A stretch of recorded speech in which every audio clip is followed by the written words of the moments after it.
Do you know what it is that you really want? I'm asking because I know that I didn't.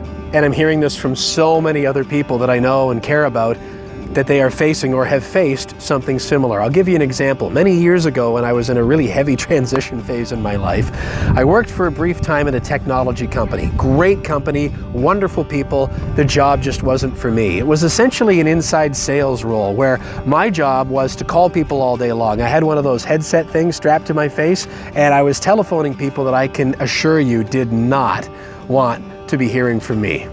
Didn't like it.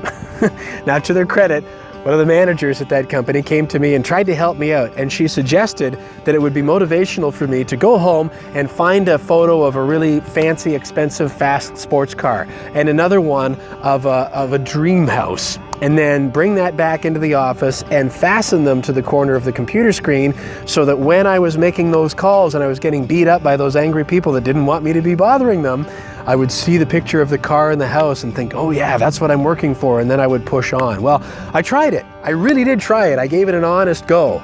But not only did that not make me feel better, it actually had the opposite effect. It made me feel a lot worse. And for a long time, I didn't understand why. It wasn't until years after the fact that I began to understand that spending a good part of the prime of your life trying to convince yourself to do something that you fundamentally don't believe in doing so that you can have something that you don't value or particularly want anyway is not a really great model for finding contentment and fulfillment. Now, I'm not for a moment suggesting that you shouldn't want a fast car or a nice house. If I had those things too, I'd probably enjoy them a whole lot. And maybe the things that your colleagues and peers value and are going after line up completely with what you want too. But if you have that little anxiety, that disquiet in your spirit where you're starting to call things into question, maybe you're like me and you spent a long time chasing after things that you didn't really value all that much at all.